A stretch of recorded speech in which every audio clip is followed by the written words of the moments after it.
What's going on, guys? It's Jimmy here. Welcome to our daily show where we discuss everything going on here in our country that you need to know about here on a daily basis.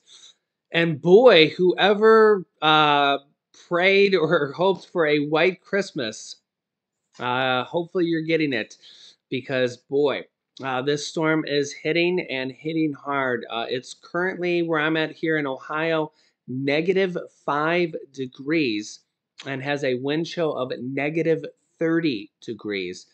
We have gusts. I don't know if you could see that tree there. It's kind of bright out right now, but we have gusts of up to 50-mile-an-hour winds, and yeah, it's crazy out right now. Yeah, -5 degrees out right now. It's crazy. Let me know down below in the comment section if you're getting hit by this storm. Unbelievable. Here, take a look at this. More than 1 million people without power so far. Probably more going to happen here as well, as massive winter storm wreaks havoc across the U.S. 1 million people without power. Remember, if you don't have power in the winter, you probably don't have heat. I mean, depending on the type of heating system you have, I mean, unless you have a fireplace or something like that. Yeah, it's pretty crucial here in the wintertime. Also, more than 11,000 flights within, into, or out of the U.S. were delayed or canceled on Friday, according to the tracking site FlightAware. According to PowerOutage.us, a site that tracks utility outages, more than 1.2 million homes and businesses across the U.S. were without power Friday morning. More than 350,000 outages were reported in New England alone. Yeah. Coastal river flooding and downed trees and power lines in the tri-state area around Boston forced train services to be delayed or canceled. FedEx issued a warning that holiday packages may arrive late, citing weather delays at its main hub facilities. More than 200 million Americans were under some form of winter weather advisory warning on Friday, the most ever. Wow. Yeah, it's pretty much most of the United States.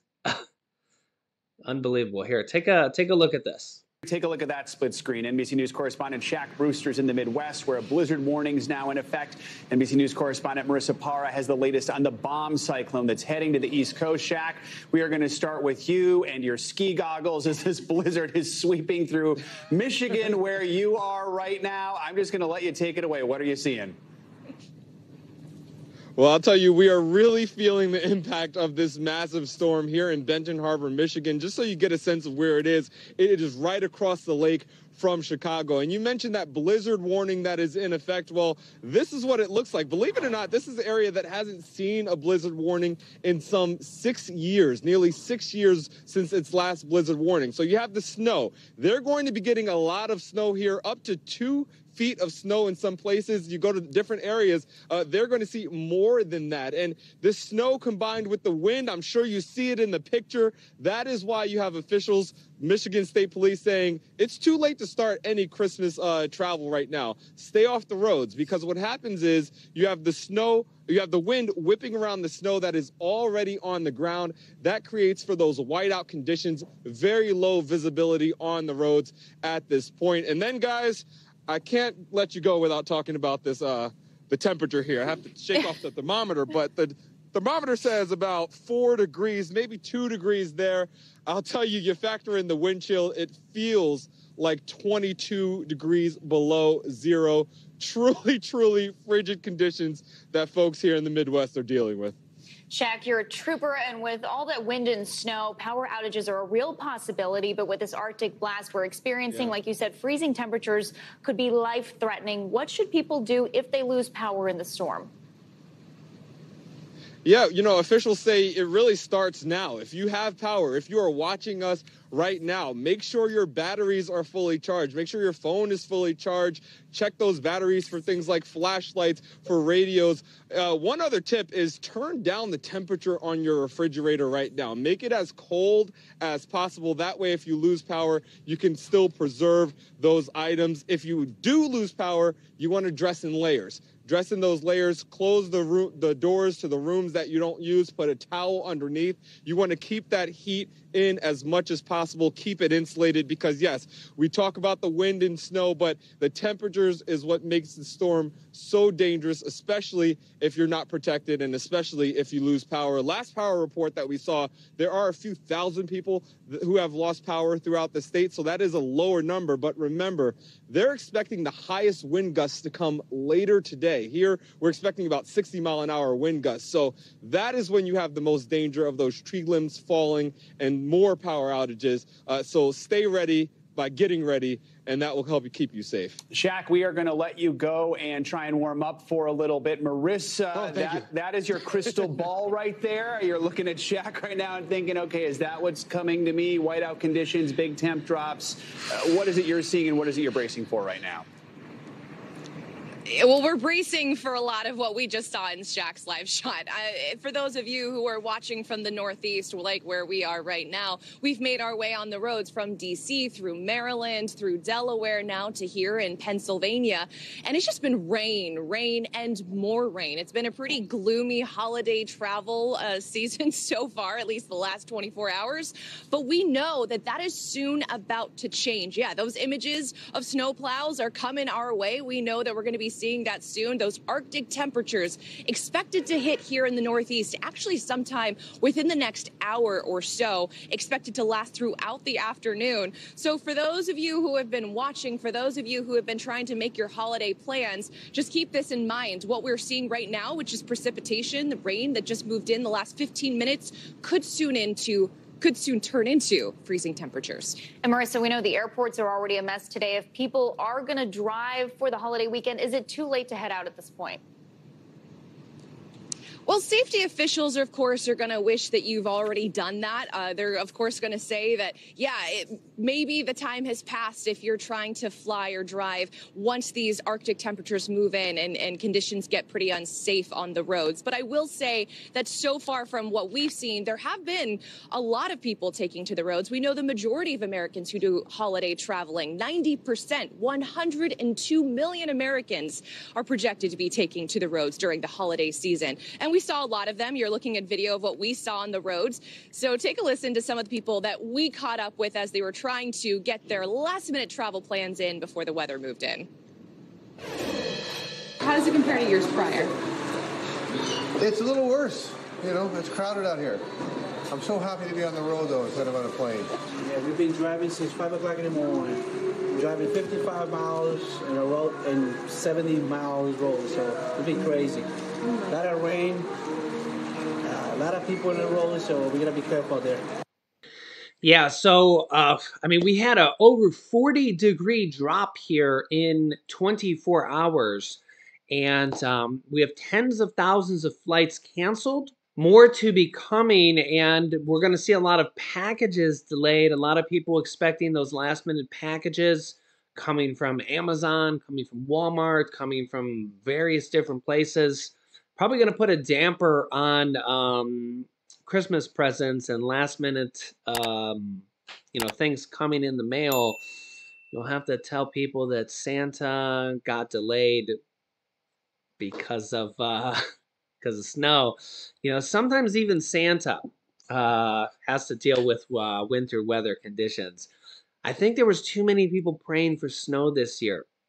You know, honestly, we've had a lot of years where we haven't had winter snow, and I got my red vest on here for Christmas, but I think we were going to get too much snow this year. I think we already got about a foot, somewhere in that range, and it's really just getting started here.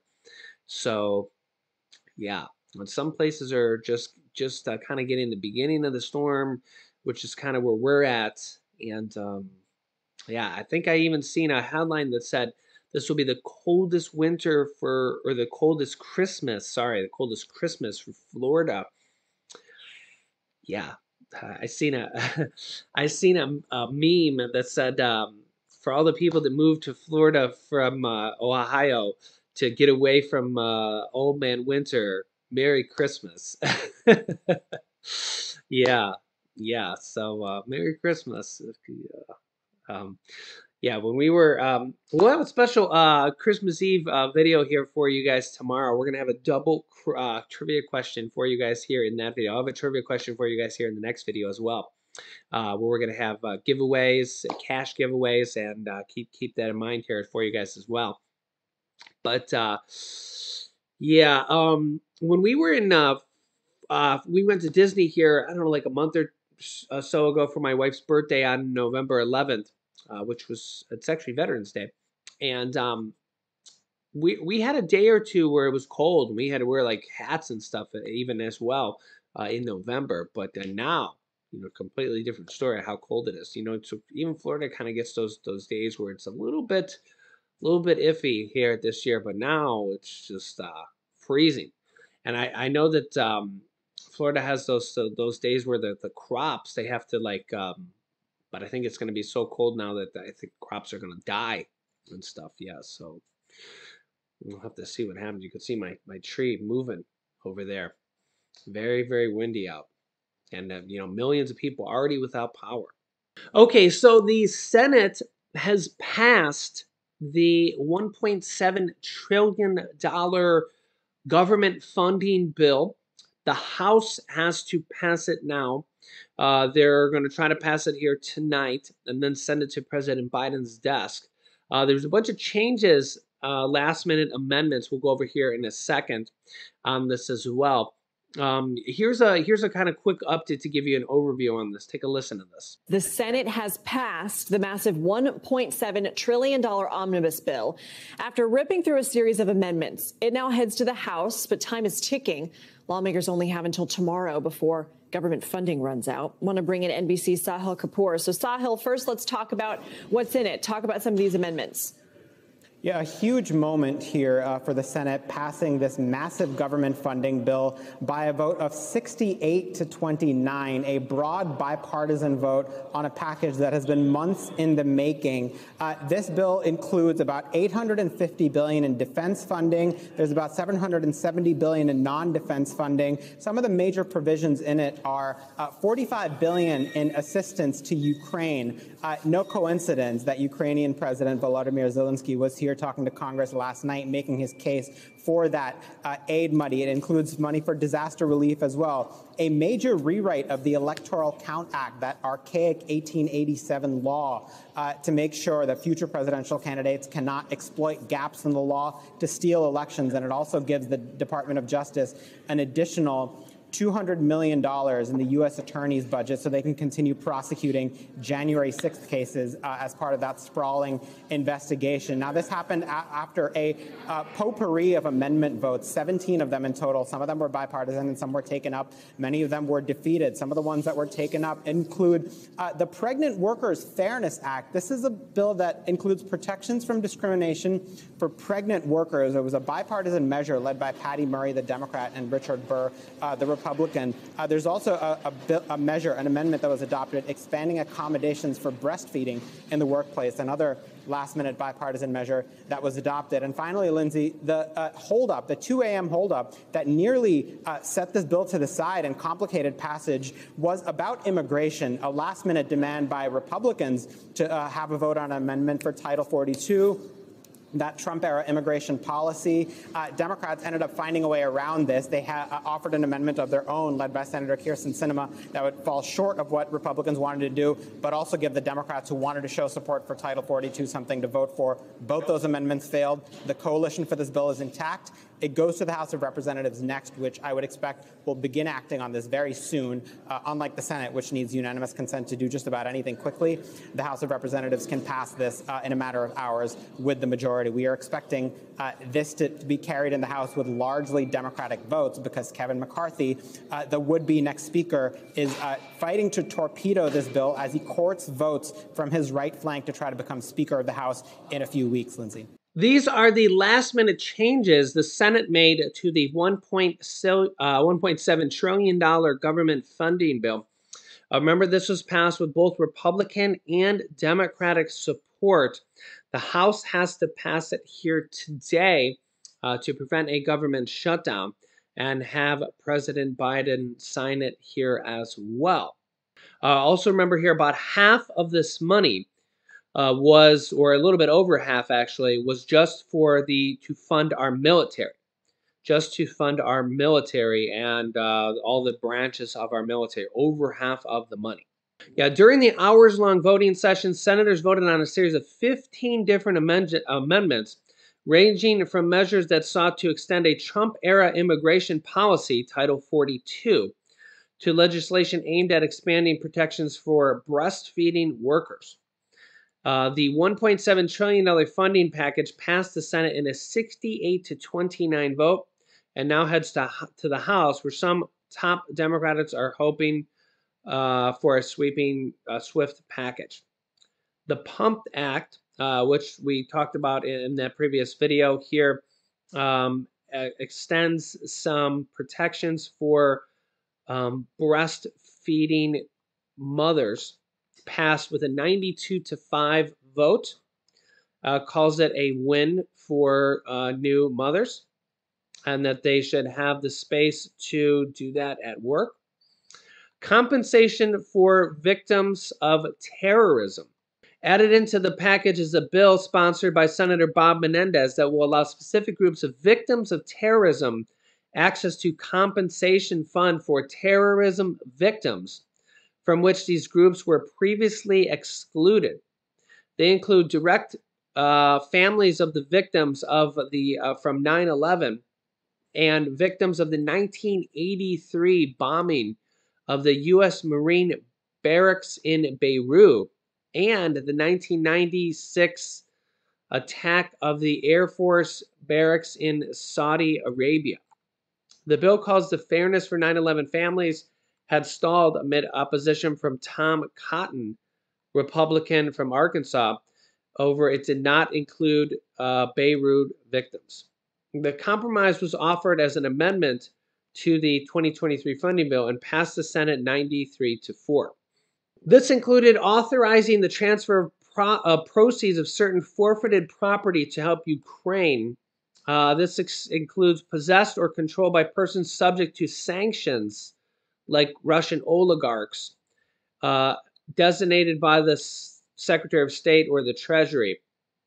This was approved by Lindsey Graham and senators, like I said here, Russian oligarchs, and used to help pay for basically the defense of the war.